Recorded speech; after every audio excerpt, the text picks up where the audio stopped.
করে সকাল 7টার খবরে শুনছিলেন সিলন ফ্যামিলি ব্লেন্ডটি শিরোনাম, সঙ্গে থাকছি পুরো আয়োজনে আমি Tanfir Ahmed. RFL kitchen sync, স্বাস্থ্যকর কিচেনের চিরস্থায়ী সমাধান। পুরো খবরে যাচ্ছি। বাংলাদেশের নতুন রাজনৈতিক প্রেক্ষাপটে ভারতকে ছাড়াই কি জাপানের বিগ বি প্রকল্পে এগিয়ে যাবে বাংলাদেশ? বিশ্লেষকরা বলছেন নতুন বাস্তবতায় দেশের স্বার্থকে আগে দেখতে হবে অন্তর্বর্তী সরকারকে। 15 মে পররাষ্ট্র সচিব পর্যায়ের বৈঠকটি হবে ঢাকাতে, যেখানে প্রস্তুত করা হবে প্রধান উপদেষ্টার জাপান সফরে একে অপরের কাছে কি চাইবে দুই দেশ। মোর্শেদ হাসিবের রিপোর্টে বিস্তারিত। ঢালাইয়ের সেরা প্রিমিয়ার সিমেন্ট। ভারত প্রশান্ত মহাসাগরে চীনের ক্রমাগত উপস্থিতি অস্বস্তির কারণ হয়ে দাঁড়িয়েছে পশ্চিমা শক্তির, এমনকি জাপানেরও। বলা হয়ে থাকে চীনকে ঠেকাতে পরাশক্তিগুলো এখন নিজ নিজ বলয় সৃষ্টি করছে, আর এরই অংশ জাপানের বিগ বি প্রকল্প। 2014 সালে বঙ্গোপসাগরকে কেন্দ্র করে bay of Bengal industry growth big B পরিকল্পনা করলেও 2023 সালে জাপান এই প্রকল্পের ব্যাপ্তি বাড়ায় ভারতের উত্তর পূর্বাঞ্চল পর্যন্ত।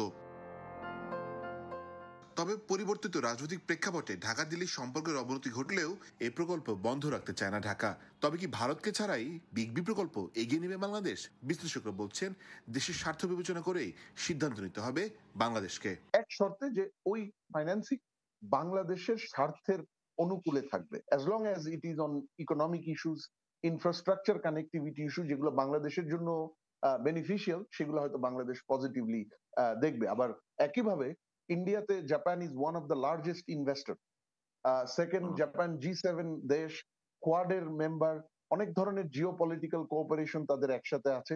সেখানেও Japan is a highly trusted bilateral partner. তো সেই জায়গাতেও হয়তো যেটা বাংলাদেশকে সরাসরি এই মুহূর্তে ট্রাস্ট করবে না, বা বাংলাদেশ ইন্ডিয়াকে সরাসরি ট্রাস্ট করবে না, কিন্তু জাপানের উপস্থিতিতে আমার মনে হয় সেই জায়গায় একটা অ্যাসুরেন্স থাকবে দুই পক্ষের জন্য। এদিকে মধ্যমেতে জাপান বাংলাদেশ ষষ্ঠ পররাষ্ট্র সচিব পর্যায়ের বৈঠক হবার কথা, যার প্রস্তুতি হিসেবে বুধবার আন্তঃমন্ত্রণালয় বৈঠক হয়, যেখানে প্রধান উপদেষ্টার মে মাসের শেষে আসন্ন জাপান সফর, ভারত প্রশান্ত মহাসাগরীয় কৌশল, দুই দেশের মানুষে মানুষের যোগাযোগ বাড়ানো সহ বিভিন্ন বিষয়ে আলোচনা হয়।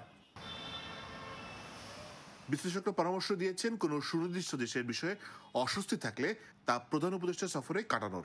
কোন ধরনের ভূ নিরাপত্তা জনিত সেন্সিটিভিটি নাই, সেই প্রকল্পের ফাইন্যান্সিং কিন্তু বাংলাদেশ চায়না থেকে নিতেই পারে। তো আমি মনে করি অবশ্যই এটার জন্য ইন্দো প্যাসিফিক পার্টনার্স যারা, যেমন ইউএস, ইন্ডিয়া তো বটেই, ইভেন জাপান, তাদেরও হয়তো আগ্রহ বা কনসার্ন থাকতে পারে যে জাপান বাংলাদেশের সাথে চায়নার কি লেভেলের এনগেজমেন্ট বাড়ছে।